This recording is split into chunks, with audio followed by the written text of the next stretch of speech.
남편 면회 왔는데. 아, 저런 동남아는 또 왔네. 준혁이 창피하겠다. 저런 걸 아내라고. 그들은 전혀 몰랐다. 그녀의 아버지가 베트남 참전 용사라는 것을. 그날 밤부터 상상할 수 없는 일이 시작됩니다. 여러분은 지금 무엇을 하며 이 이야기를 듣고 계신가요? 혹시 이른 아침 산책을 하시면서, 아니면 출퇴근길 운전을 하시면서 교통체증 속에서 시간을 달래고 계실 수도 있겠네요. 여러분의 일상이 궁금합니다. 댓글로 알려주시면 더 즐거운 시간이 되실 거예요. 잠시만요. 구독과 좋아요 한 번씩만 꼭 부탁드립니다. 지방의 한 중소 군부대, 오후 2시 15분. 가을 햇살이 PX 건물의 유리창을 통해 들어와 바닥에 네모난 그림자를 만든다. 이준혁은 그 그림자 속에서 걸레를 들고 타일 바닥을 닦고 있다. 벽에 걸린 시계를 힐끔 본다. 바늘이 느릿느릿 움직이는 것 같다. 토요일 면회 시간까지 2시간 45분이 남았다. 26의 나이에 입대한 그에게 부대 생활은 매일이 시험이었다. 동기들은 벌써 사회로 나가 직장을 잡고 월급을 벌고 있다. 어떤 친구는 벌써 승진해서 대리가 되었다는 소식도 들렸다. 후임들은 나이 차이 때문에 선뜻 다가서지 못한다. 21, 22인 그들에게 26은 형님뻘 나이지만 계급상으로는 같은 이등병이다. 이 이상한 위치가 준혁을 더욱 외롭게 만든다. 어디에도 완전히 속하지 못하는 애매함. 나이로는 선배이지만 군대에서는 후배인 모순적 상황, 이런 복잡한 감정들이 그의 가슴을 짓누른다. 이병, 거기서 뭐하고 있어? 김상병의 날카로운 목소리가 등 뒤에서 칼처럼 날아온다. 준혁의 어깨가 움찔하고 움츠러든다. 반사적으로 몸이 경직된다. 김상병은 22, 나이는 어리지만 계급상 선임이다. 그 모순된 관계가 준혁을 더욱 위축시킨다. 군대라는 곳은 나이가 아니라 계급이 모든 것을 결정하는 곳이니까. 청소하고 있습니다. 준혁의 대답은 기계적이다. 이미 수백 번은 한 대답이다. 목소리에는 감정이 실려 있지 않다. 그저 반응할 뿐이다. 청소가 그게 청소냐? 구석구석 다 안 닦였잖아. 여기 봐, 여기. 김상병이 발끝으로 바닥에 먼지 한 점을 가리킨다. 사실 별로 더럽지도 않은 곳이다. 하지만 트집을 잡으려면 얼마든지 잡을 수 있다. 권력이란 게 그런 것이다. 다시 해단호한 명령이다. 준혁의 손이 걸레를 더 세게 움켜쥔다. 손가락 마디가 하얗게 변할 정도로 마음속에서는 뜨거운 무언가가 끓어오른다. 분노다. 하지만 그 분노를 표출할 수는 없다. 군복을 입은 이상 참아야 한다. 가족을 생각한다. 집에서 기다리고 있을 미나와 아이, 그리고 걱정하실 아버지까지, 이들을 위해서라면 이 정도 굴욕쯤이야 견딜 수 있다. 아니, 견뎌야 한다. 네, 다시 하겠습니다. 목소리에 떨림이 섞였지만 김상병은 만족한 듯 고개를 끄덕이며 사라진다. 뒤에는 쓰라린 침묵만이 남는다. 준혁은 무릎을 꿇고 바닥을 다시 닦기 시작한다. 걸레질을 하면서 마음속으로는 시간을 샌다. 제대까지 남은 날들을, 이 모든 것이 끝날 때까지 남은 시간들을. 오후 3시 다른 병사들이 휴식 시간을 갖는 동안 준혁은 여전히 청소를 하고 있다. 복도 끝에서 들려오는 웃음소리가 그를 더욱 외롭게 만든다. 동기들이 있었다면 함께 웃을 수도 있었을 텐데. 오후 4시 준혁은 생활관에서 면회복으로 갈아입는다. 작은 거울 앞에서 자신의 모습을 본다. 입대하기 전보다 확실히 야위어진 얼굴, 어두워진 눈빛. 미나가 보면 걱정할 것이다. 억지로라도 미소를 지어본다. 연습용 미소다. 자연스럽지 않다. 그래도 연습은 해야 한다. 아내 앞에서 괜찮은 척해야 하니까. 거울 속 자신과 눈을 마주친다. 조금만 더 참자. 조금만 더 마음속으로 되뇌는 주문이다. 오후 5시 드디어 면회 시간이다. 준혁은 군복을 다시 한번 점검하고 면회실로 향한다. 복도를 걸으면서도 주위의 시선을 느낀다. 직접적이지는 않지만 그 시선들이 무엇을 의미하는지 안다. 저 사람이 베트남년과 결혼한 그 사람이구나. 말로 하지는 않지만 시선이 그렇게 말하고 있다.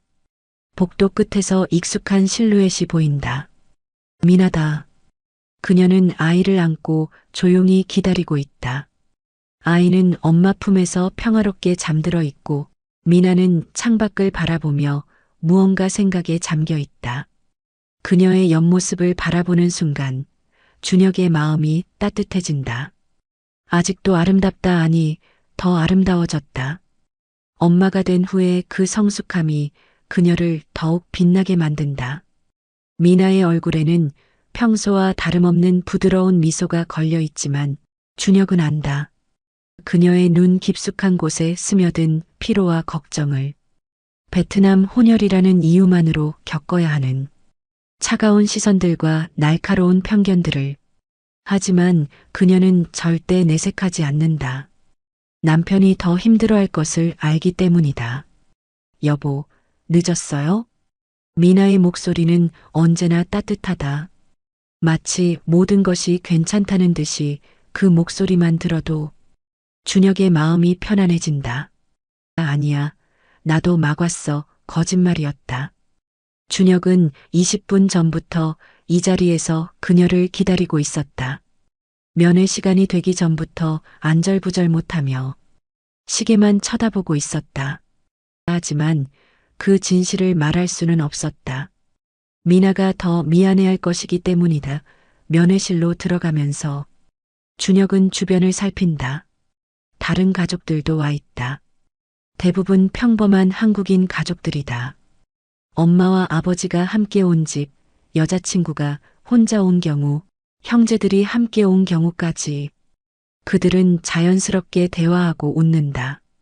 아무런 부담 없이 하지만 미나와 준혁은 다르다. 주위의 시선이 따갑다. 눈에 보이지 않는 벽이 그들을 둘러싸고 있는 것 같다. 면회실 한쪽 구석에서 몇몇 병사들이 수군거리는 소리가 들린다. 직접적이지는 않지만 그 시선의 방향이 미나를 향하고 있다는 걸 준혁은 느낄 수 있다. 귀가 달아오른다. 주먹이 저절로 쥐어진다. 아이는 잘 자고 있어요? 미나가 품에 안긴 아이의 머리를 쓰다듬으며 묻는다.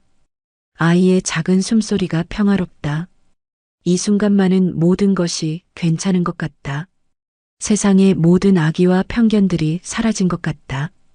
응, 천사처럼 잘 자네. 준혁이 아이의 볼을 살짝 만진다. 부드럽고 따뜻하다. 이 아이를 위해서라도 견뎌야 한다. 이 아이가 자랄 때까지, 이 아이가 세상에 편견 없이 살 수 있을 때까지. 하지만 준혁의 시선은 자꾸만 주위로 흩어진다. 고참들의 시선이 따갑다. 김상병이 멀리서 이쪽을 보며 동료들과 무언가 이야기하고 있다. 분명 좋은 이야기는 아닐 것이다. 그들의 입가에 번지는 비웃음이 그것을 증명한다. 여보, 괜찮아요? 미나가 준혁의 변화를 감지한다. 그의 어깨에 긴장이 서려 있다. 목의 혈관이 살짝 부풀어 오른 것까지 보인다. 응, 괜찮아. 그냥 좀 피곤해서. 또 다른 거짓말이다. 하지만 미나는 더 이상 묻지 않는다. 그녀도 안다. 이곳에서는 진실을 말하기 어렵다는 것을, 때로는 거짓말이 사랑의 다른 표현이라는 것을. 면회 시간이 흘러간다. 다른 가족들의 웃음소리가 들리는 가운데 준혁과 미나는 조심스럽게 대화한다. 마치 지뢰밭을 걷는 것처럼 한마디 한마디가 신중하다. 면회가 끝나고 미나가 떠난 후 준혁은 무거운 발걸음으로 생활관으로 돌아간다. 복도를 걸으면서도 뒤에서 따라오는 시선들을 느낀다. 마치 등에 구멍이 뚫릴 것 같다. 발걸음 소리마저 무겁게 들린다. 생활관 문을 열고 들어서자 침상에 누워있던 김상병이 비죽 웃으며 고개를 든다. 그 웃음에는 선의가 없다. 오히려 악의가 가득하다. 야, 이병 면회 잘했어? 네, 다녀왔습니다. 준혁이 짧게 대답하며 자신의 침상으로 향한다. 하지만 김상병은 쉽게 놓아주지 않는다. 마치 고양이가 쥐를 가지고 놀듯이 마누라 예쁜애 화장 안 해도 저렇게 예쁠 줄이야.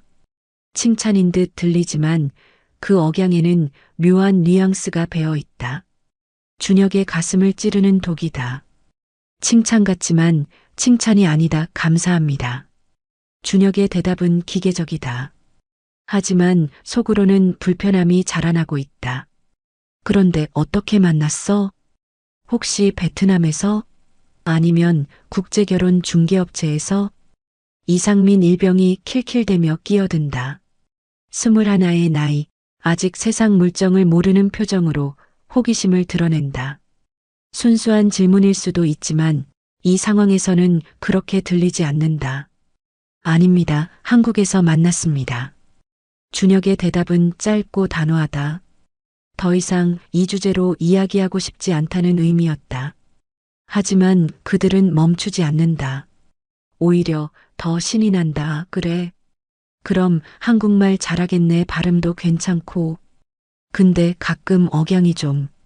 박일병이 마치 대단한 발견이라도 한 것처럼 말한다. 그 말투에는 은근한 우월감이 배어 있다. 당연하죠. 한국 사람인데요. 준혁의 목소리에 날이 서기 시작한다. 참을성의 한계가 다가오고 있다. 주먹을 꽉 쥐었다가 펴기를 반복한다. 에이, 뭔 한국 사람이야 보면 바로 알잖아. 동남아 사람 특유의 그 얼굴이 있다고. 김상병의 말이 생활관을 가른다. 다른 병사들이 킬킬거리며 웃는다. 누군가는 침상에서 몸을 일으켜 이쪽을 쳐다본다. 구경거리가 된 기분이다. 그 순간 준혁의 주먹이 불끈 쥐어진다. 이불 속에서 주먹을 쥔 손이 부들부들 떤다. 혈관이 터질 듯 뜨겁게 달아오른다. 머리끝까지 피가 역류하는 것 같다. 하지만 계급이 그를 올가맨다. 상급자에게 대든다면 그 결과는 뻔하다. 더 심한 괴롭힘, 더 많은 부조리, 그리고 그 모든 것이 미나에게까지 영향을 미칠 것이다. 죄송합니다. 억지로 뱉어낸 사과 그 말을 하는 순간 준혁의 자존심이 바닥으로 곤두박질 친다. 입안이 쓰다 견딜 수 없을 만큼 쓰다. 마치 독을 삼킨 것 같다. 뭘 사과해. 우리가 뭐 나쁜 말 했나? 그냥 궁금해서 물어본 건데. 김상병이 무고한 듯 어깨를 으쓱인다. 마치 자신은 아무 잘못이 없다는 듯이. 그래도 조심해. 요즘 다문화 가정 많잖아. 시대가 변했다고. 박일병이 한마디 거둔다. 하지만 그 말도 위로가 되지 않는다. 오히려 더 상처가 된다. 맞아. 시대가 변했어. 근데 군대는 아직 옛날 그대로지. 여기서는 아직 그런 게 어색해. 김상병이 의미심장하게 웃는다. 그 웃음이 준혁의 마음에 또 다른 상처를 남긴다. 한편 집으로 돌아가는 차 안에서 미나는 조용히 창밖을 바라본다. 아이는 그녀의 품에서 평화롭게 잠들어 있다. 작은 숨소리가 규칙적이다.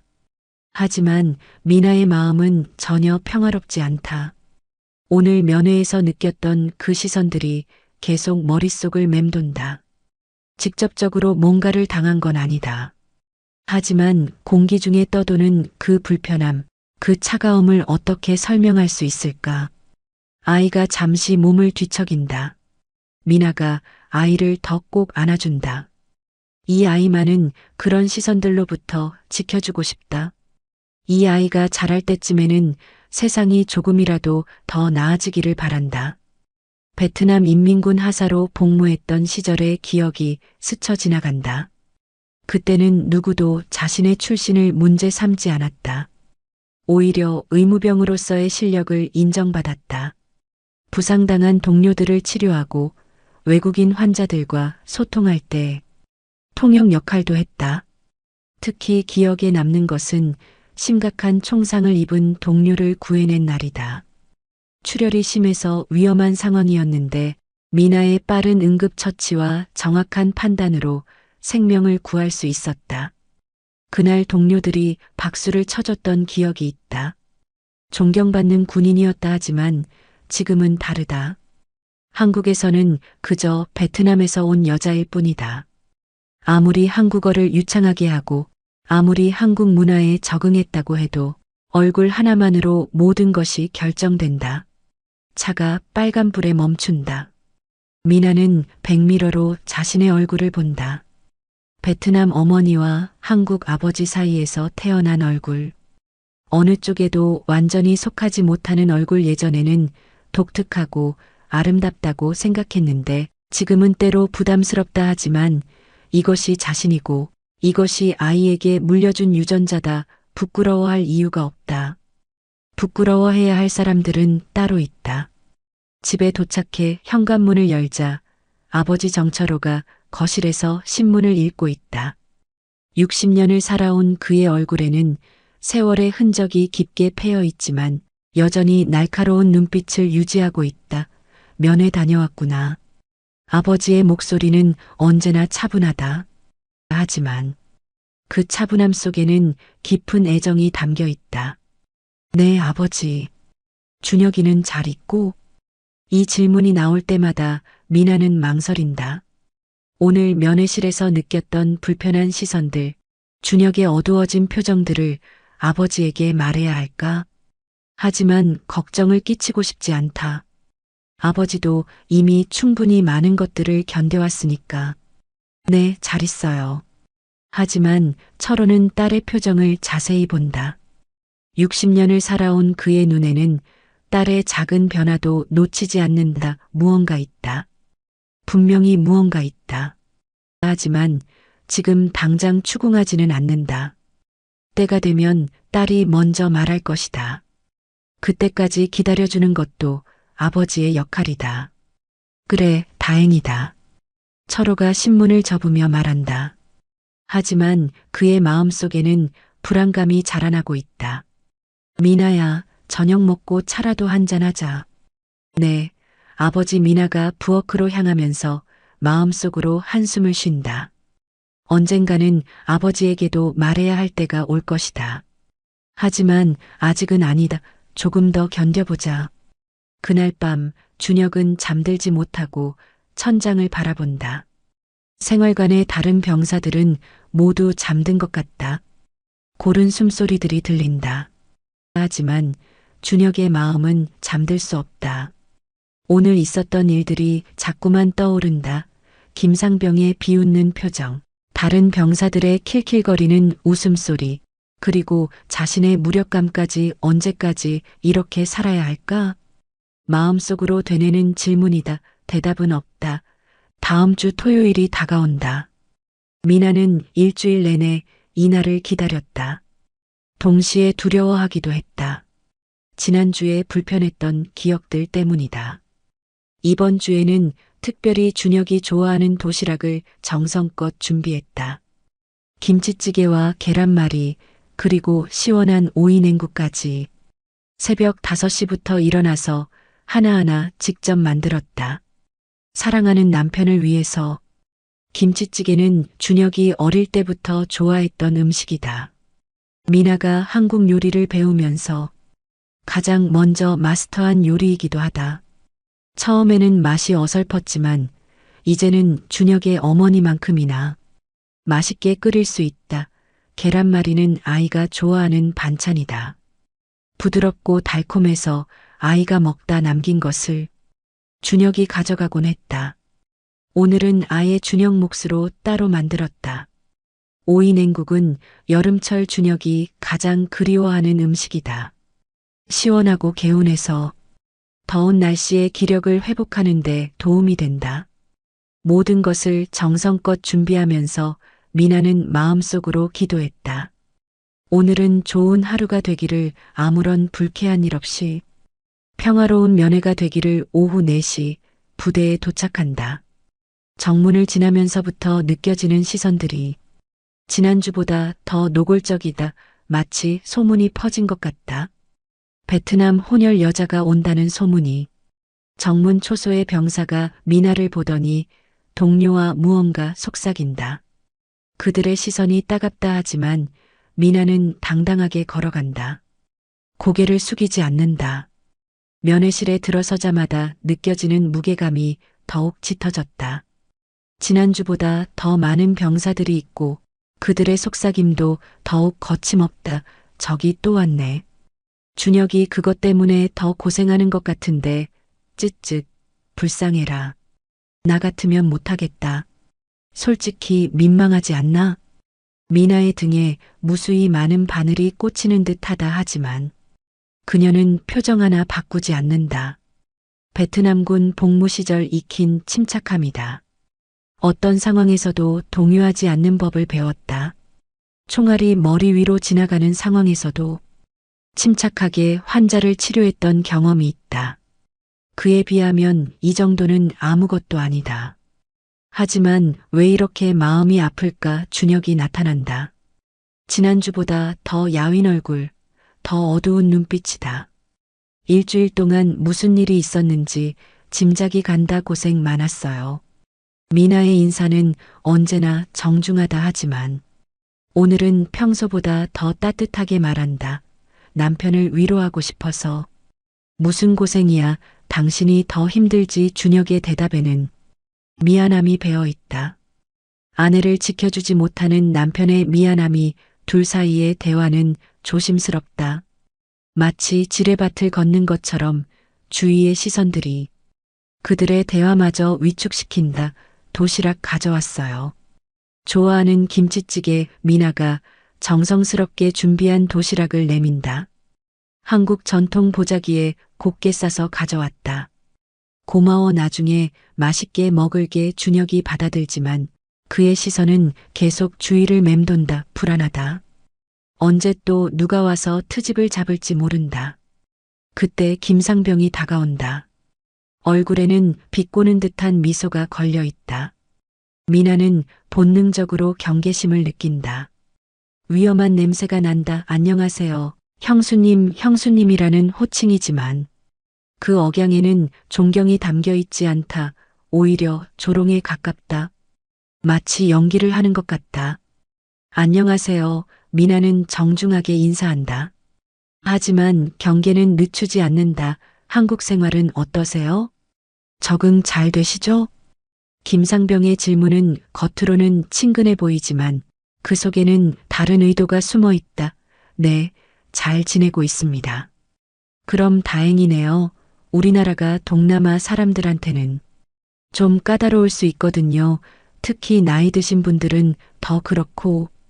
동남아 사람들이라는 표현, 그 말이 미나의 가슴을 파고든다. 무시와 편견이 고스란히 담긴 표현이다. 미나의 손이 미세하게 떨린다 하지만 목소리는 여전히 평정을 유지한다. 저는 한국 사람입니다. 아, 그래요? 귀화하셨구나. 그럼 더 좋네요. 그런데 억양이 아직 좀 알 수 있어요.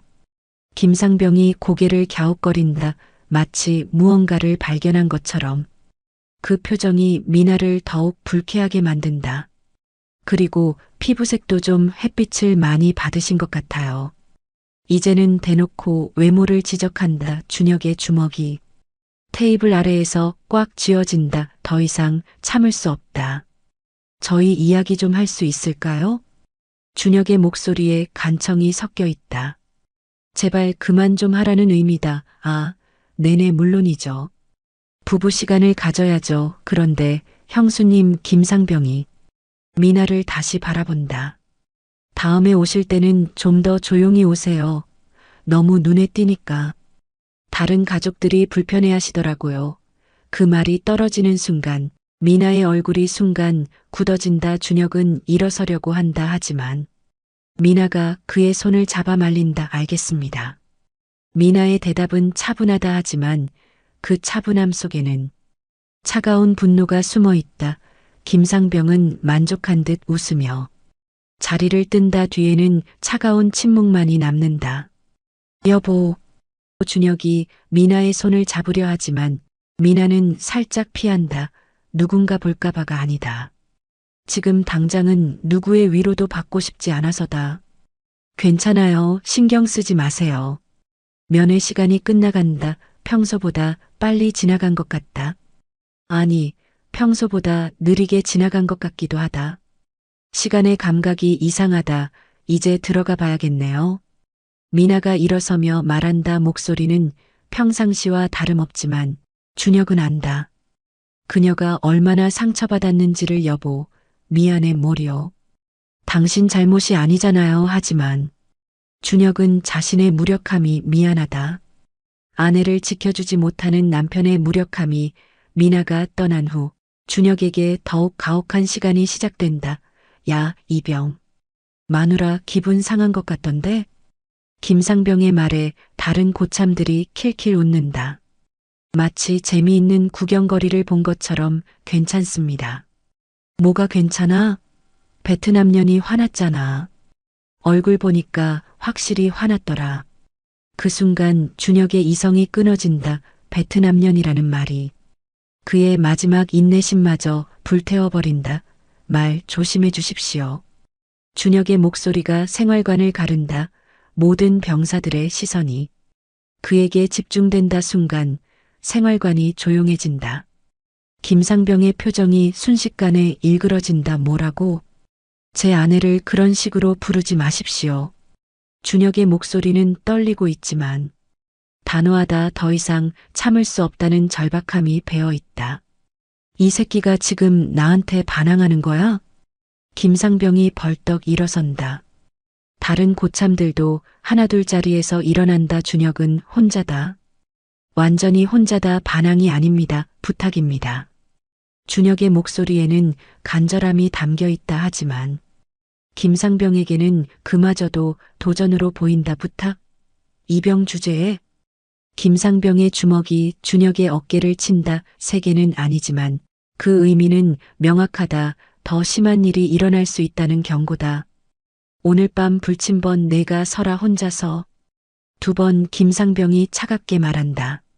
그리고 앞으로 면회 때 조심해. 마누라가 말을 함부로 하면 너까지 피해본다는 걸 알아도. 생활관의 다른 병사들은 아무 말도 하지 않는다. 보고 있을 뿐이다. 누구도 준혁의 편을 들어주지 않는다. 아니, 들어줄 수가 없다. 자신들도 똑같은 처지가 될까봐. 깊어지는 상처. 그날 밤 준혁은 홀로 불침번을 선다. 부대 전체가 고요하다. 달빛만이 창문으로 들어와 바닥에 흰 직사각형을 그린다. 불침번실은 춥다. 난방이 제대로 되지 않는다. 아니, 원래 이런 곳은 춥게 마련이다. 벌을 받는 곳이니까. 휴대폰을 꺼내 미나에게 문자를 보내려다가 멈춘다. 무슨 말을 해야 할까? 미안하다고? 괜찮다고? 모든 말이 거짓처럼 느껴진다. 결국 아무 말도 보내지 않는다. 대신 창밖을 바라보며 생각에 잠긴다. 언제까지 이렇게 살아야 할까? 언제까지 참아야 할까? 멀리서 야간 순찰을 도는 병사의 발걸음 소리가 들린다. 규칙적이고 단조로운 소리다. 그 소리를 들으며 준혁은 자신의 처지를 생각한다. 미나 역시 잠들지 못하고 있다. 아이는 평화롭게 잠들었지만 그녀의 마음은 휘몰아치고 있다. 오후에 있었던 일들이 계속 되풀이된다. 김상병의 조롱하는 말투, 주위 병사들의 차가운 시선, 그리고 준혁의 억지로 참는 표정들. 동남아 사람들, 억양이 아직 좀 기화하셨구나. 너무 눈에 띄니까 하나하나가 가시처럼 박힌다. 미나는 거실로 나온다. 아버지가 늦은 뉴스를 보고 있다. 화면에는 국정감사 소식이 흘러나온다. 아버지, 안 주무세요? 미나야, 너도 잠이 안 와? 철호는 리모컨으로 TV 소리를 줄인다. 딸의 표정이 평소와 다르다는 걸 단번에 알아차린다. 무슨 일 있니? 미나가 잠시 망설인다. 하지만 더 이상 혼자 감당할 수 없을 것 같다. 마음속에 쌓인 것들이 터져 나오려 한다. 아버지 준혁이가 부대에서 힘들어해요. 힘들다니? 철호가 몸을 돌려 딸을 바라본다. 그의 눈빛이 예리해진다. 저 때문에요. 제가 베트남 혼혈이라서 말을 잇지 못한다. 목이 메어온다. 이제까지 참고 있던 것들이 한꺼번에 쏟아져 나오려 한다. 철호의 표정이 서서히 굳어진다. 딸의 눈가에 맺힌 눈물이 보인다. 누가 뭐라고 했니? 면회 갔을 때마다 병사들이 수군거려요. 그리고 오늘은 미나가 오늘 있었던 일을 차근차근 설명한다. 김상병의 말, 다른 병사들의 반응, 그리고 준혁의 억지 웃음까지 말을 하면서 눈물이 흐른다. 철호는 조용히 듣는다 하지만 그의 눈빛이 점점 날카로워진다. 주먹이 서서히 쥐어진다. 혈관이 도드라진다. 준혁이는 뭐라고 하더니? 아무 말 안 해요. 제가 더 걱정할까 봐서. 철호가 천천히 고개를 끄덕인다. 사위의 마음을 이해한다 하지만 이해하는 것과 받아들이는 것은 별개다. 미나야, 네. 아버지, 너는 잘못한 게 없다. 철호의 목소리에는 확신이 담겨 있다. 그 확신이 미나의 마음을 조금 달래준다. 하지만은 없어. 너는 당당한 대한민국 국민이고 준혁이의 아내고 내 딸이다. 미나의 눈에서 눈물이 흐른다. 아버지의 말이 그동안 쌓인 상처를 어루만진다. 고맙습니다. 고마워할 것 없어. 가족이니까. 철호는 딸의 어깨를 다독인다 하지만 그의 마음속에서는 다른 계획이 자라나고 있다. 차가운 분노가 끓어오르고 있다. 미나야, 나한테 시간을 좀 줘. 네. 며칠만 아버지가 알아볼 게 있어. 미나는 아버지의 눈빛에서 무언가 다른 것을 본다. 평소의 온화함과는 다른 날카롭고 단단한 무언가를, 마치 옛날 군인 시절의 아버지를 보는 것 같다. 어둠 속의 진실. 다음 날 일요일, 준혁은 부대에서 추가 업무를 하고 있다. 김상병이 내린 벌이다. 다른 병사들이 휴식을 취하는 동안 혼자서 PX 창고 정리를 해야 한다. 창고는 어둡고 습하다. 오래된 냄새와 먼지가 코를 찌른다. 형광등 하나가 깜빡거리며 불안정한 빛을 낸다. 준혁은 묵묵히 일한다. 불평할 생각도 없다. 이미 체념했다. 물품들을 정리하던 중 우연히 이상한 것을 발견한다. 장부와 실제 물품 수량이 맞지 않는다라면 과자, 음료수 상당량이 빠져 있다. 처음에는 단순한 실수라고 생각했다. 누군가 기록을 빼먹었겠거니 하지만 자세히 보니 패턴이 있다. 매주 일정량씩 물품이 사라지고 있다. 그것도 체계적으로. 준혁이 장부를 더 자세히 들여다본다. 지난 몇 달간의 기록을 보니 분명하다. 누군가 의도적으로 물품을 빼돌리고 있다. 이런 식으로 하면 한 달에 수백만 원어치는 빼돌릴 수 있겠네. 계산해 보니 엄청난 금액이다. 이것이 사실이라면 중대한 사건이다. 그때 창고 문이 삐걱거리며 열린다. 박중사가 들어온다. 그의 얼굴에는 평소와 다른 긴장감이 서려 있다. 이병, 여기서 뭐하고 있어? 창고 정리하고 있습니다. 박중사가 준혁의 손에 든 장부를 본다. 그의 표정이 순간 굳어진다. 얼굴이 새하얗게 변한다. 그거 내놓아내. 장부 말이야. 내놓으라고. 박중사의 목소리에 날이 서 있다. 평소의 온화한 모습과는 전혀 다르다. 준혁이 당황하며 장부를 건네자 박중사는 그것을 빼앗듯 받아든다. 앞으로 창고 업무는 하지 마. 알겠어? 네, 알겠습니다. 그리고 오늘 본 건 잊어버려. 장부 같은 건. 애초에 보지도 않았던 거야. 알겠지? 박중사의 눈빛이 위협적이다. 준혁은 본능적으로 위험을 감지한다. 네, 알겠습니다. 준혁이 창고를 나서며 뒤돌아본다. 박중사는 휴대폰으로 누군가에게 전화를 걸고 있다. 과장님, 저 새끼가 장부를 봤습니다. 네, 준혁이요. 네, 알겠습니다. 준혁은 서둘러 그 자리를 벗어난다. 뭔가 큰 일에 휘말린 것 같다는 예감이 든다. 그날 저녁 준혁에게 또 다른 시련이 기다린다. 김상병을 비롯한 고참들이 그를 생활관 구석으로 몰고 간다. 야, 이병. 네. 너 오늘 창고에서 뭐 했어?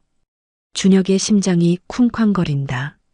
뭔가 큰 일에 휘말린 것 같다는 예감이 현실이 되어가고 있다. 정리 작업했습니다. 정리 작업? 다른 건 안 했고? 김상병의 눈빛이 날카롭다. 마치 준혁의 속마음을 꿰뚫어 보는 것 같다. 네. 좋아, 근데 말이지, 내가 본 것들 다른 사람한테 말하면 안 돼, 알겠지? 무슨 말씀이신지 모르는 척하는 거야? 창고 장부 말이야. 준혁의 온몸에 차가운 기운이 흐른다. 이들이 무엇을 숨기고 있는지 대략 짐작이 간다. 아무도에게 말 안 하겠습니다. 그래, 그래야 해. 특히 내 마누라한테도 말하면 안 돼, 알겠지? 미나까지 언급하는 순간 준혁의 분노가 다시 솟구친다 하지만 참는다. 지금은 참아야 한다. 네, 알겠습니다. 그리고 말이야. 김상병이 준혁의 어깨에 손을 올린다. 무겁다, 위압적이다. 내 마누라 면회 올 때 좀 더 조용히 하라고 해. 너무 눈에 띄잖아. 네. 베트남년이 너무 자주 오니까 다른 병사들이 불편해한다고 좀 자제하라고 해. 준혁의 주먹이 다시 쥐어진다 하지만 어떻게 할 수 없다. 완전히 포위당했다. 비리까지 알게 된 상황에서 이들에게 맞설 수는 없다. 한편 철호는 오래된 트렁크를 열었다. 오랫동안 열어보지 않았던 트렁크다. 먼지가 풀풀 날린다. 트렁크 안에는 오래된 사진들과 훈장, 그리고 낡은 주소록이 들어있다. 베트남 전쟁 당시의 사진을 하나씩 꺼내본다. 25살의 젊은 철호가 전우들과 함께 찍은 사진들, 군복을 입고 진지한 표정으로 카메라를 바라보고 있는 청년들. 그때는 모든 것이 확실했다. 조국과 자유를 지키는 것, 동료들과 함께 살아 돌아오는 것, 단순하지만 명확한 목표들이었다. 어떤 이는 살아 돌아왔고 어떤 이는 그 땅에 묻혔다. 살아 돌아온 자들은 각자의 인생을 살아가고 있다. 하지만 그때의 우정과 동지애는 여전하다. 철호는 한 장의 사진을 오래 바라본다. 정찰 작전을 마치고 돌아온 날 찍은 사진이다. 모두 지친 표정이지만 살아 돌아온 기쁨이 얼굴에 드러나 있다. 그날 밤 동료 하나를 잃을 뻔했다. 철호가 등에 업고 이틀을 걸어 후방 기지까지 데려갔다. 주소록을 펼친다. 수십 년이 지났지만 여전히 연락이 닿는 전우들의 번호가 적혀 있다. 그 중에서도 특별한 이름들이 눈에 띈다. 김준석, 현재 국방부 고위 공무원 박철민, 예비역 대령, 현재 안보업체 운영 이동원 육군사관학교 동기, 현재 예비역 준장. 철호가 김준석에게 전화를 건다. 한참을 기다린 후 친숙한 목소리가 들린다. 여보세요? 준석아, 나 철호다. 철호 형? 오랜만이네요. 어떻게 지내세요? 김준석의 목소리에 반가움이 묻어난다. 하지만 곧 철호의 진지한 톤을 감지한다. 그래, 오랜만이다. 혹시 시간 있으면 만날 수 있을까?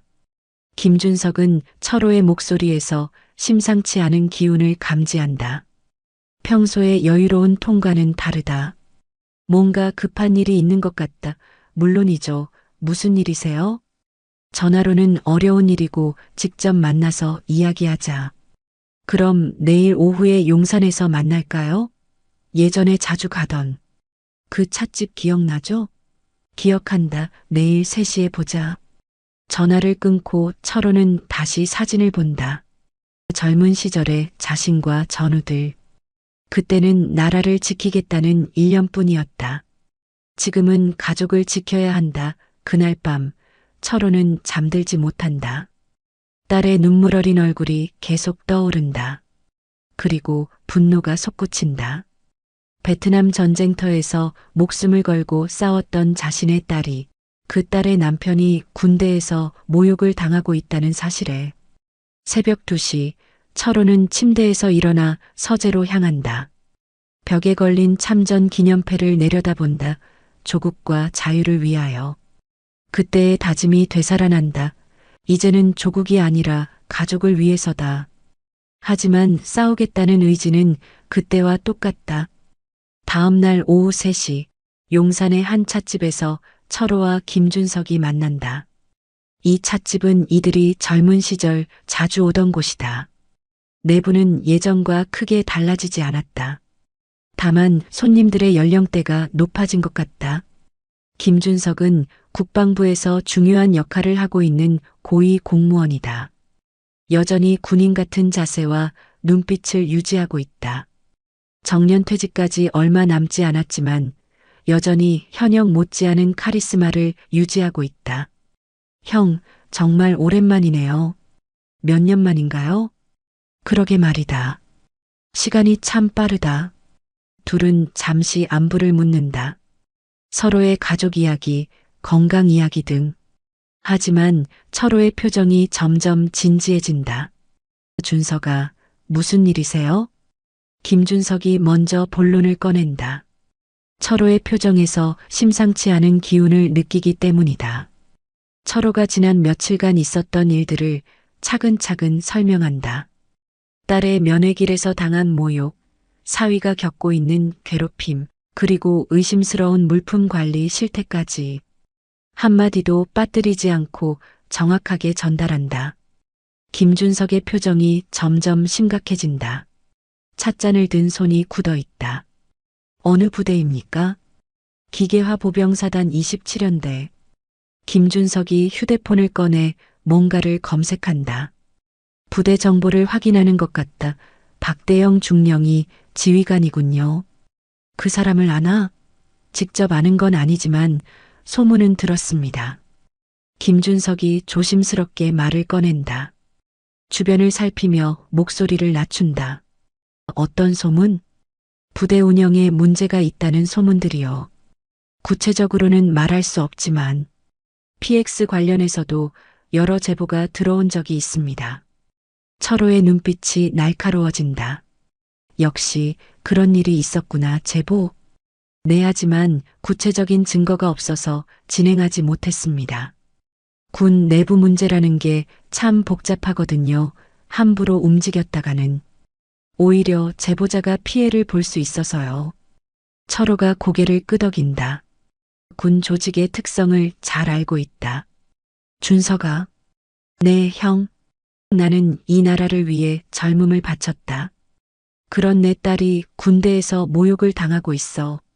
철호의 목소리에 무게가 실린다. 그 말 한마디에 수십 년의 세월과 경험이 담겨 있다. 김준석이 고개를 끄덕인다. 철호의 마음을 충분히 이해한다. 전우로서, 그리고 같은 아버지로서 어떻게 하고 싶으세요? 정당한 방법으로 해결하고 싶다. 하지만 확실하게. 철호의 눈빛에 결의가 서린다. 젊은 시절의 그 날카로운 눈빛이 되살아난다. 김준석이 잠시 생각에 잠긴다. 그리고 결심한 듯 말한다. 알겠습니다. 며칠 시간을 주세요. 조심스럽게 알아보겠습니다. 고맙다 고마워할 건 없어요. 당연한 일입니다. 전우니까요. 두 사람의 악수가 오래간다. 그 악수에는 수십 년의 우정과 신뢰가 담겨 있다. 이틀 후 김준석에게서 연락이 온다. 형, 큰일 났습니다. 철호의 가슴이 뛰기 시작한다. 좋은 소식일까? 나쁜 소식일까? 무슨 일이냐? 그 부대에 감사가 들어가기로 했습니다. 이미 여러 가지 제보가 들어와 있었거든요. 형의 이야기가 결정적이었습니다. 철호의 입가에 미소가 번진다. 드디어 정의의 칼날이 움직이기 시작한 것이다. 언제? 이번 주 안으로 갑자기 들어갈 예정입니다. 사전 통보 없이 기습적으로 좋다. 그런데 형, 조심하세요. 혹시 모르니까. 무슨 말이냐? 군 내부 일이라는 게 복잡할 수 있습니다. 보복이 있을 수도 있고요. 철호가 고개를 끄덕인다. 하지만 물러설 생각은 없다. 이미 선을 넘었다. 준서가 또 부탁이 하나 있다. 말씀하세요. 박철민하고 이동원한테도 연락해 줄 수 있나? 물론입니다. 무슨 일로요? 혹시 모르니까 여러 방면에서 지원이 필요할 수도 있어. 김준석이 철호의 의도를 이해한다. 완벽한 작전을 위해서는 다각도의 접근이 필요하다. 알겠습니다. 바로 연락드리겠습니다. 폭풍 전야 목요일 아침 부대에는 평상시와 다름없는 일상이 흘러간다. 아무도 곧 벌어질 일을 예상하지 못한다. 평범한 훈련과 업무들이 계속된다. 준혁은 여전히 고참들의 괴롭힘에 시달리고 있다. 지난주 창고 사건 이후 더욱 심해졌다. 김상병을 비롯한 고참들이 틈만 나면 트집을 잡는다. 이병, 청소 제대로 안 했네? 복도 왁스칠 다시 해 너 때문에. 우리까지 욕먹겠다. 면회 때문에 정신이 팔린 거 아니야? 준혁은 묵묵히 견딘다. 이제는 체념 상태다. 언제까지 이런 일이 계속될지 모르겠지만 어쨌든 결러야 한다. 창고에서 본 것 때문에 더욱 조심스럽다. 박중사와 김상병은 종종 따로 만나서 무언가를 의논한다. 준혁이 들어서는 안 될 이야기들을 하는 것 같다. 그들의 표정이 예전보다 더 긴장되어 보인다. 그 새끼 입 단단히 막아놔야 돼. 이미 경고했습니다. 마누라한테도 함부로 말하지 말라고 했고요. 그래도 불안해. 혹시 모르잖아. 요즘 국정감사 시기이기도 하고. 대영이 형도 걱정하고 계시더라고요. 박대영 중령의 이름이 나온다. 최고 지휘관까지 이 일에 연루되어 있는 것이다. 조금만 더 조심하자. 몇 달만 더 버티면 돼. 네, 알겠습니다. 그들은 모른다. 이미 상황이 돌이킬 수 없는 지경에 이르렀다는 것을. 오후 2시 갑자기 부대에 낯선 차량들이 나타난다. 검은색 승용차 여러 대가 정문으로 들어온다. 감사관들이다. 정문 초소의 병사가 당황한다. 어디서 오셨습니까? 국방부 감찰실입니다. 지휘관 계십니까? 감사단장의 목소리는 차갑고 공식적이다. 유연함이라곤 찾아볼 수 없다. 박대영 중령에게 급히 연락이 간다. 중령님, 국방부 감사관들이 오셨습니다. 전화를 받은 박대영의 얼굴이 순식간에 새하얗게 변한다. 손이 떨린다. 지금? 갑자기? 네, 지금 정문에 계십니다. 박대영이 서둘러 정문으로 향한다. 머릿속이 복잡하다. 뭔가 잘못된 것 같다. 감사관님들, 무슨 일로? 부대 운영 전반에 대한 감사입니다. 협조 부탁드립니다.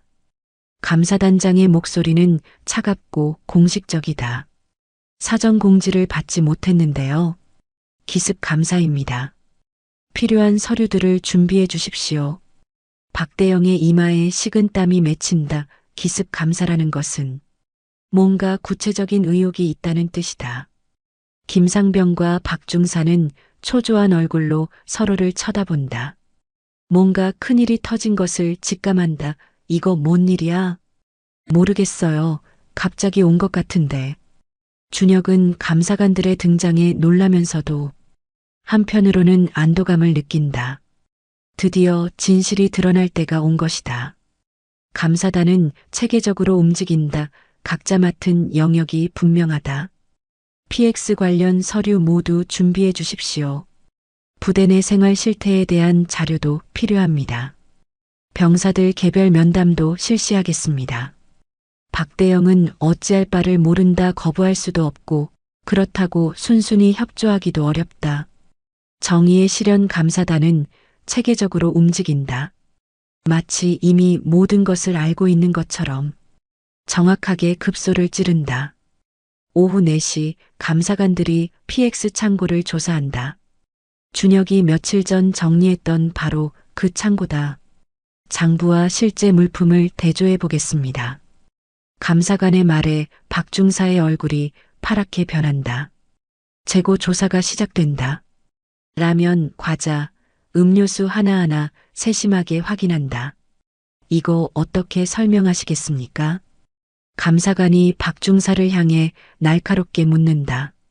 장부상으로는 1000개가 있어야 할 라면이 실제로는 700개밖에 없다. 박중사는 말문이 막힌다. 식은땀이 등을 타고 흐른다. 잠깐만요. 이건 아마 계산 실수가. 변명을 늘어놓지만 증거는 명확하다. 수개월간 체계적으로 물품을 빼돌린 흔적들이 고스란히 남아있다. 과자류도 마찬가지네요. 장부와 실제 수량이 전혀 맞지 않습니다. 또 다른 감사관이 말한다. 음료수는 더 심각하네요. 거의 30%가 빠져 있어요. 박중사는 더 이상 변명할 말이 없다. 증거가 너무 명확하다. 동시에 부대 내 생활 실태에 대한 조사도 이뤄진다. 병사들을 개별적으로 면담한다. 혹시 부당한 대우를 받은 적이 있습니까? 가혹행위나 차별을 당한 적이 있습니까? 처음에는 입을 다물고 있던 병사들이 하나둘 증언하기 시작한다. 익명성이 보장된다는 말을 듣고 나서야 입을 연다. 이준혁 이병이 다문화 가정이라는 이유로 괴롭힘을 당했습니다. 면회 온 부인분도 모욕을 당하셨습니다. 김상병이 베트남년이라고 욕했어요. 박중사는 PX 물건을 빼돌렸습니다. 증언이 이어진다. 마치 댐이 터진 것처럼 준혁도 면담에 참여한다. 혹시 차별이나 가혹행위를 당한 적이 있나요? 네, 있습니다. 준혁이 망설이다가 말한다. 구체적으로 말해주세요. 준혁이 그동안 당했던 일들을 차근차근 설명한다. 김상병의 괴롭힘, 미나에 대한 모욕, 그리고 창고에서 본 비리까지 감사관들이 메모를 한다. 중요한 증언이다. 저녁 6시 1차 조사가 마무리된다. 결과는 예상보다 심각하다. 박대영 중령은 물품 횡령 묵인 혐의로 조사를 받게 된다. 김상병과 박중사는 직접적인 가담자로 처벌 대상이다. 그리고 부대 내 가혹행위와 차별 문제도 수면 위로 떠오른다. 중령님, 일단 직무에서 배제하겠습니다. 감사단장이 차갑게 말한다. 박대영은 더 이상 말할 수 없다. 증거가 너무 명확하다. 김상병과 박중사는 그날 밤 영창에 수감된다. 상황이 이렇게 급박하게 돌아갈 줄은 예상하지 못했다. 그날 밤 철호에게 김준석으로부터 연락이 온다. 형, 1차 조사 결과 나왔습니다. 어떻게 됐나? 예상대로였습니다. PX 물품 횡령, 부대 내 가혹행위, 다문화 가정에 대한 차별 모든 게 드러났습니다. 철호가 깊이 숨을 쉰다. 드디어 시작됐다. 고맙다. 준서가 고마워할 건 없어요. 당연한 일이었습니다. 그런데 뭔가 더 있나? 네, 이것만으로는 끝나지 않을 것 같습니다. 더 큰 조직이 연루되어 있을 가능성이 높습니다. 그래도 일단 시작은 됐다. 맞습니다. 형이 용기를 내주셔서 가능했습니다. 철호가 전화를 끊고 미나에게 말한다. 미나야, 이제 괜찮을 거다. 아버지, 무슨 말씀이세요? 철호가 그동안의 일들을 설명한다. 미나는 놀라움과 감사함이 교차하는 표정을 짓는다. 아버지, 어떻게? 울지 마라. 가족은 서로 지키는 거야. 미나가 아버지의 품에 안긴다. 오랜만에 마음이 편해진다. 새로운 시작. 일주일 후 부대는 완전히 달라져 있다. 박대영 중령은 보직에서 해임되고 새로운 지휘관이 부임한다. 김중령이다. 김중령은 베테랑 군인이다. 부대 내 기강을 바로 세우는 것으로 유명하다. 그의 첫 번째 명령은 간단하다.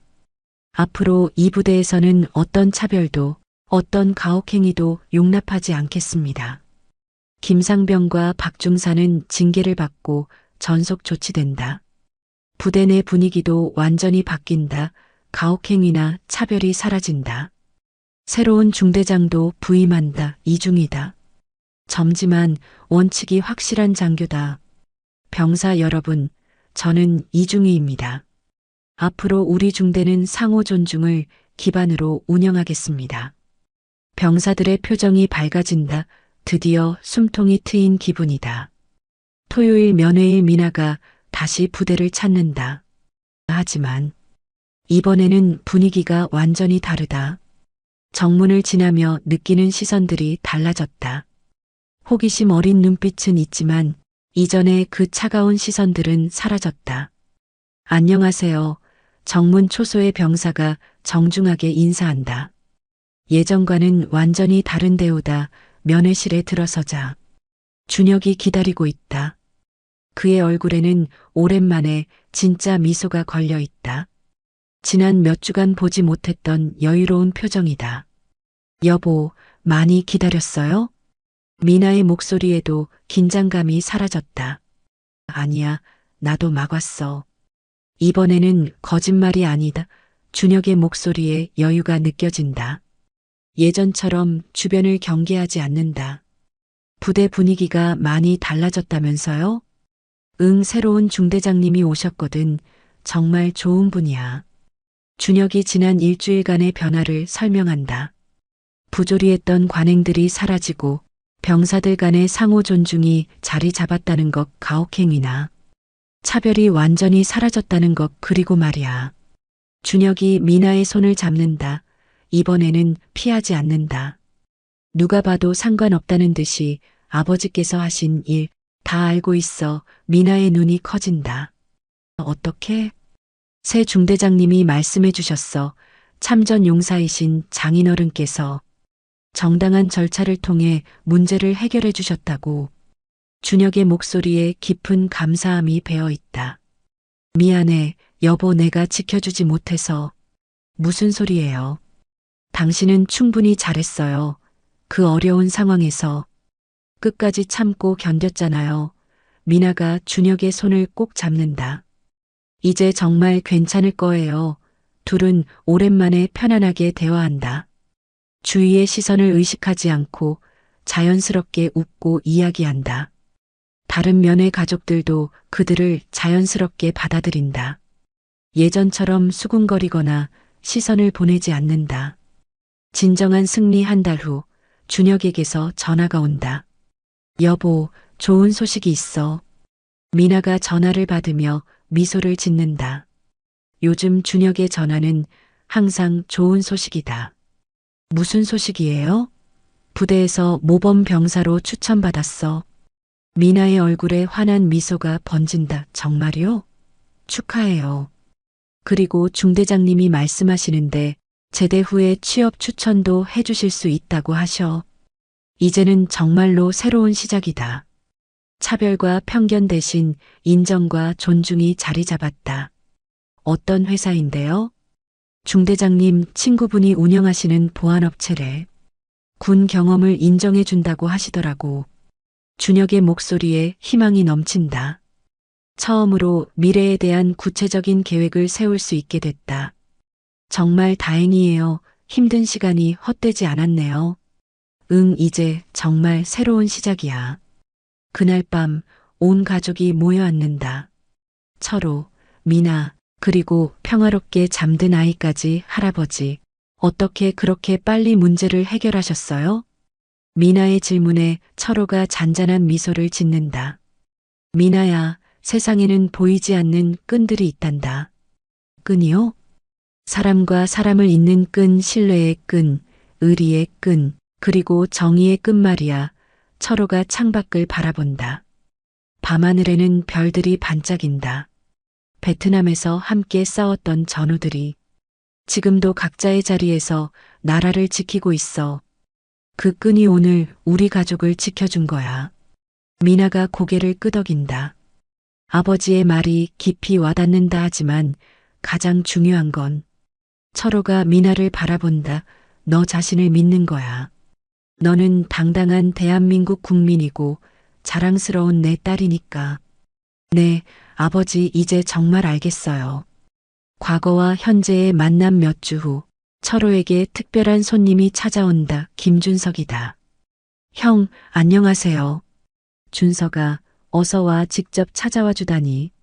그 후 어떻게 지내시는지 궁금해서요. 김준석이 거실에 앉으며 말한다. 그의 표정이 밝다. 덕분에 잘 지내고 있어. 딸도, 사위도 다행이네요. 그런데 형, 김준석이 조심스럽게 말을 꺼낸다. 혹시 다른 전우분들과 만날 계획 있으세요? 왜?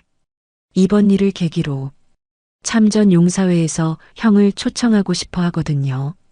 철호가 잠시 생각한다. 무슨 초청? 젊은 세대에게 참전 용사의 정신을 전해주는 강연 같은 거요. 형처럼 가족을 지키기 위해 용기를 낸 분의 이야기를 듣고 싶어 한답니다. 철호는 망설인다. 자신의 이야기를 공개적으로 하는 것이 부담스럽다. 생각해 보겠다. 네, 부담 가지지 마세요. 하지만 형의 이야기는 많은 사람들에게 용기를 줄 거예요. 김준석이 돌아간 후 철호는 미나와 이야기한다. 아버지, 좋은 기회인 것 같은데요. 그런가? 내 아버지 같은 분의 이야기를 들으면 다른 가족들도 용기를 낼 수 있을 거예요. 미나의 말에 철호가 고개를 끄덕인다. 그럼 한번 해볼까?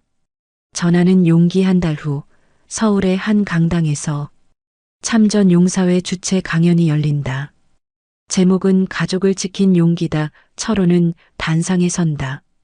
아래에는 다양한 연령대의 사람들이 앉아 있다. 젊은 부부들, 중년층, 그리고 동료 참전 용사들까지 약 200명 정도의 청중이다. 안녕하십니까? 정철호입니다. 철호의 목소리는 차분하지만 힘이 있다. 마이크 없이도 강당 끝까지 들릴 정도로 또렷하다. 저는 오늘 특별한 이야기를 하려고 합니다. 전쟁 이야기가 아니라 가족을 지킨 이야기입니다. 청중들이 집중한다. 예상과 다른 시작이다. 철호는 차근차근 이야기한다. 딸의 눈물, 사위의 고통, 그리고 자신의 결심까지 감정을 억누르며 담담하게 전달한다. 저는 베트남에서 나라를 지켰습니다. 하지만 가장 중요한 전쟁은 바로 여기 일상에서 벌어집니다. 청중들이 숨을 죽이고 듣는다. 몇몇은 고개를 끄덕인다. 차별받는 가족을 보고도 참고만 있을 수는 없었습니다. 나이가 들어도 은퇴했어도 가족은 지켜야 합니다. 강연이 이어진다. 철호는 자신의 경험을 통해 용기의 의미, 가족의 소중함, 그리고 정의를 위해 싸우는 것의 가치를 전달한다. 젊은 분들에게 말씀드리고 싶습니다. 어려움이 와도 포기하지 마세요. 정의는 반드시 승리합니다. 다만 시간이 걸릴 뿐입니다. 강연이 끝나자 우려찬 박수가 터진다. 몇몇은 눈물을 흘린다. 특히 다문화 가정으로 보이는 젊은 부부가 감동적인 표정으로 박수를 친다. 질의응답 시간에 한 젊은 남성이 손을 든다. 저도 다문화 가정입니다. 아내가 필리핀 출신인데 종종 차별을 당해요. 어떻게 해야 할까요? 철호가 진지하게 대답한다. 먼저 당신이 아내를 지켜주세요. 그리고 정당한 방법으로 맞서세요. 혼자 해결하기 어려우면 도움을 요청하세요. 부끄러운 일이 아닙니다. 또 다른 질문이 이어진다. 참전 용사로서 요즘 젊은이들에게 하고 싶은 말씀이 있다면? 철호가 잠시 생각한 후 말한다. 포기하지 마세요. 그리고 가족을 사랑하세요. 그것이 가장 큰 힘입니다. 강연이 끝나고 많은 사람들이 철호에게 다가와 감사 인사를 전한다. 특히 다문화 가정 가족들의 반응이 뜨겁다. 할아버지 같은 분이 계셔서 희망을 갖게 됩니다. 우리 아이들에게도 들려주고 싶은 이야기예요. 철호는 그들의 말을 들으며 뿌듯함을 느낀다.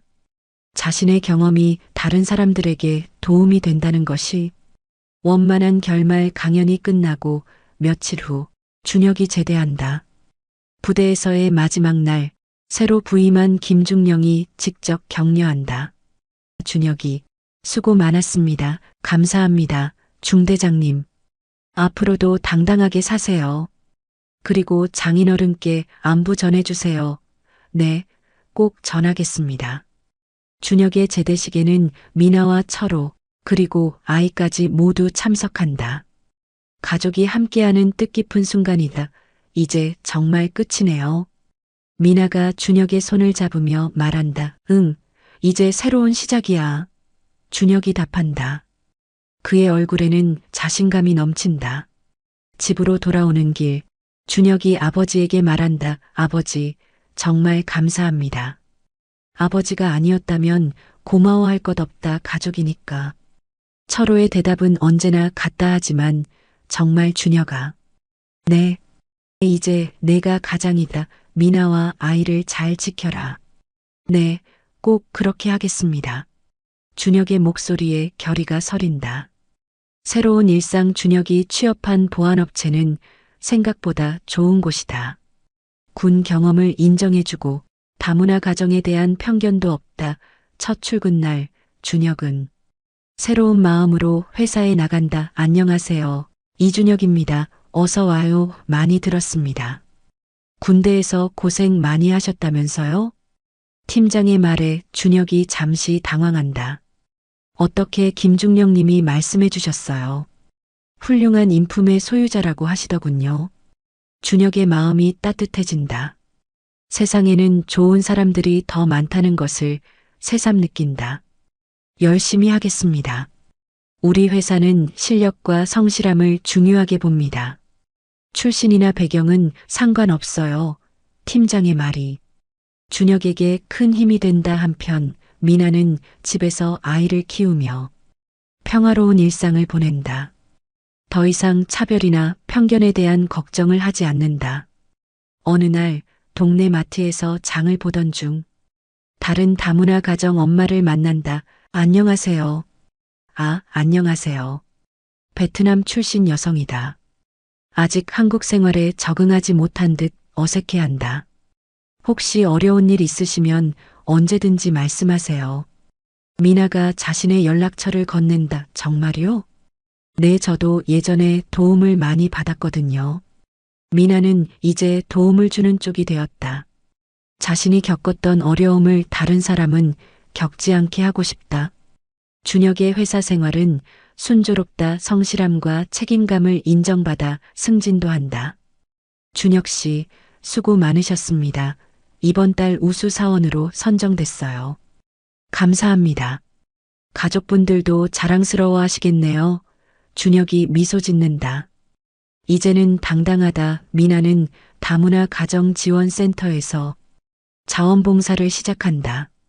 자신과 같은 처지의 여성들을 돕는 일이다. 언니, 정말 감사해요. 한 베트남 여성이 미나에게 인사한다.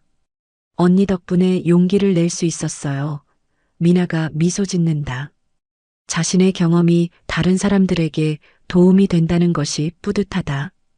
언니는 어떻게 그렇게 강해져셨어요? 강해진 게 아니라 지켜줄 사람들이 있어서 강해져야 했어요. 미나의 대답에 그 여성이 고개를 끄덕인다. 철호는 여전히 건강하게 손주와 시간을 보낸다. 가끔 참전 용사 모임에 나가 후배들에게 조언을 해준다. 철호 형, 요즘 어떠세요?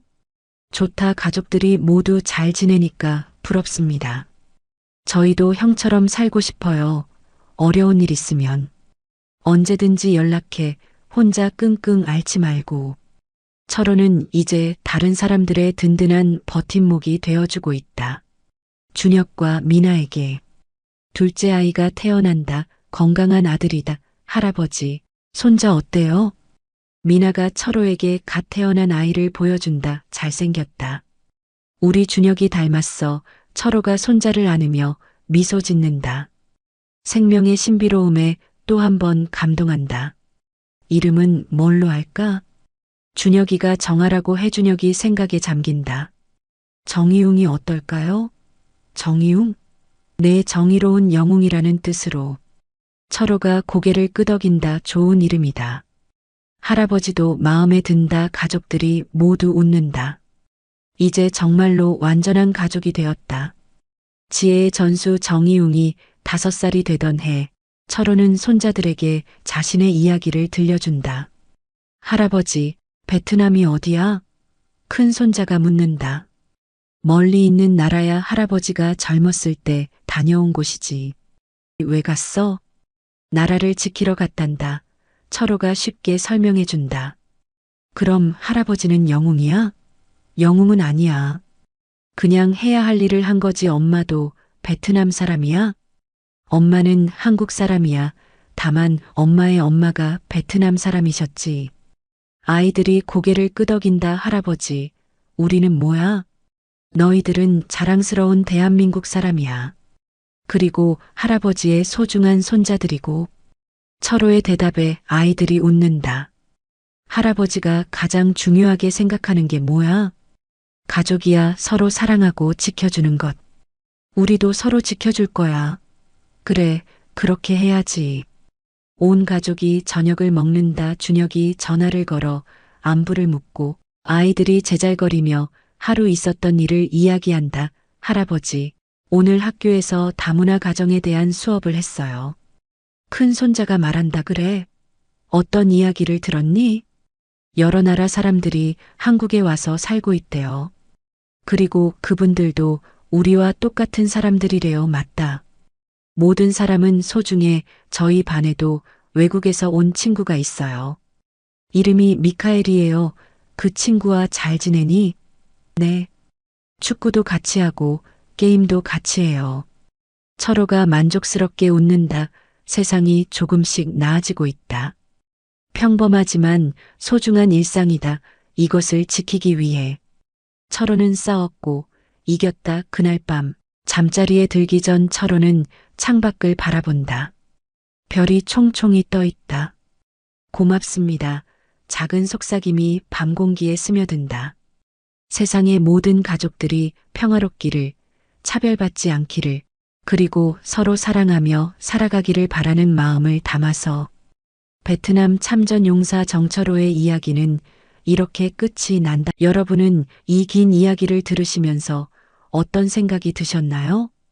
혹시 주변에 차별을 받고 있는 가족이나 친구들이 있으신지요? 아니면 여러분 자신이 비슷한 어려움을 겪고 계신 것은 아닌지요? 정철호 할아버지처럼 용기를 내어 가족을 지키신 경험이 있으시다면 또는 누군가의 도움으로 어려움을 극복하신 경험이 있으시다면 여러분의 소중한 사연을 들려주세요. 세상에는 아직도 편견과 차별이 존재하지만 사랑과 정의의 힘이 더 크다는 것을 이 이야기를 통해 느끼셨기를 바랍니다. 오늘 이 이야기가 여러분의 마음에 작은 씨앗 하나라도 심어졌기를 바랍니다. 댓글로 여러분의 이야기를 들려주세요. 언제나 여러분의 이야기를 기다리고 있습니다.